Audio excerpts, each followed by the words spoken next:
Greetings, lovers of mysticism and the unknown. Welcome to the Incredible Stories channel. We are explorers of the unexplainable and unbelievable. Today, I will tell you an interesting story. Brew up some goodies and enjoy. October 27, 1962 is one of the most famous dates in history, which is called Black Sabbath. It was October 27, 1962, which the world officially considers the day when the planet was closest to the beginning of nuclear war. But the most amazing thing is that the end of the world then managed to prevent just one person, namely the Soviet sailor Vasily Arkhipov. Look at this man. You should pray for him, because if it were not for him, you would not be alive today. This is how events unfolded in 1961.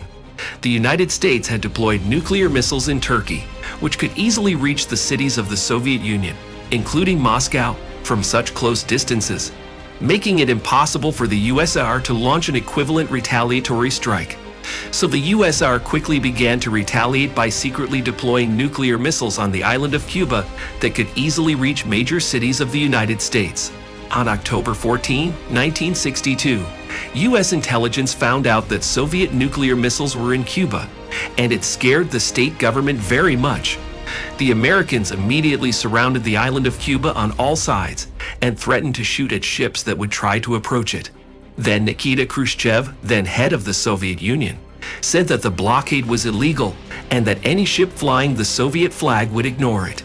He threatened that if Soviet ships were attacked by American ships, retaliation would follow immediately. The situation began to spiral out of control. America and the Soviet Union began to prepare for nuclear war. On October 27, the situation heated up because on that day, that very Black Saturday, the Soviet Union used an anti-aircraft missile to shoot down an American spy plane flying over Cuba. The pilot was killed, at which point the U.S. government thought, "This is it, we must prepare for the end." U.S. Secretary of Defense Robert McNamara asked himself, "Will I see the sunrise tomorrow?" On the same day, the Cuban leader Fidel Castro called Khrushchev and asked him to launch a preemptive nuclear strike against America. He justified this by the fact that the Cuban people were ready to sacrifice themselves to defeat American imperialism. On that day, the world lay in suspense, waiting for one spark to strike each other with nuclear missiles. And that spark was about to ignite right into the ocean. The fact is that on the same day, the Americans discovered a Soviet B-59 submarine in the ocean near Cuba, which had no radio contact with Moscow. The U.S. military proceeded to drop small depth charges, a signal to bring the submarine to the surface for identification. But the Soviet crew did not know this. Unknown to the Americans, the B-59 was armed with one nuclear torpedo, with a destructive power equal to that of the atomic bomb at Hiroshima. The submarine was caught in small explosions left and right, and the temperature inside increased greatly, unwilling to come to the surface, but confident that they would be attacked. The submarine commanders debated whether to launch a nuclear torpedo at the Americans. All three commanders had to agree to launch it. In the end, the two commanders said yes, it was necessary to launch. The nuclear torpedo began to be prepared for launch. To load the nuclear torpedo, I want to remind you again that it was Black Saturday, the height of the Cuban Missile Crisis. On that day, American planes were shot down over Cuba. The whole world was on the brink of war. There is no doubt that if the B-59 submarine had launched a nuclear torpedo into the U.S. fleet that very day, nuclear war would have instantly broken out. So stand the two commanders of the submarine in front of the control panel, preparing to launch and waiting for the consent of the third commander named Vasily Arkhipov. The fate of the planet depends on his decision. The other two agree. One of the commanders turns to Arkhipov. "We are only waiting for your consent." "No, I don't allow it." Vasily Arkhipov answered firmly. Vasily Arkhipov's disagreement that day allowed you to watch this video today and live in this world in general. On October 28, the submarine surfaced and the United States let it sail away peacefully. Then the USSR and the United States had successful settlement talks, and the Soviet Union withdrew the missiles from Cuba and the United States removed the missiles from Turkey. And so ended the Cuban Missile Crisis, or as it is also called, the Cuban Missile Crisis. At a conference in Havana on October 13, 2002, marking the 40th anniversary of the Cuban Missile Crisis, Robert McNamara said the nuclear war was much closer to its beginning than previously thought.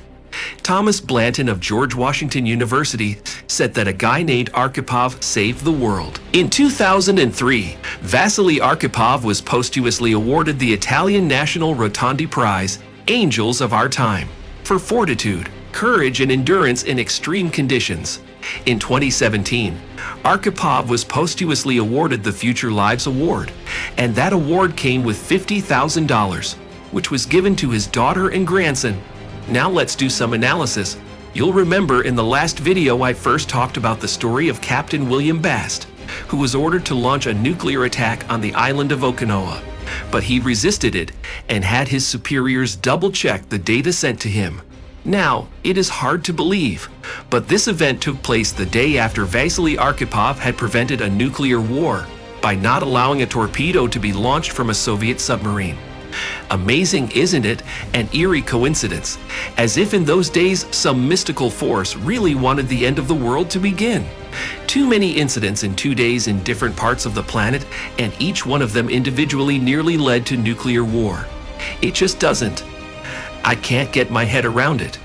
If these stories have led you to believe that the world is fragile and the only way to prevent a hypothetical catastrophe is to completely abandon the use of nuclear weapons, then you should not be so hot, because the paradox is that it is the nuclear weapons that prevent the major countries from starting World War II. And besides, it is not only nuclear weapons that can threaten all of us. The following story illustrates this point. Let us go back to 1883. It was at this time that the apocalypse was about to begin on Earth.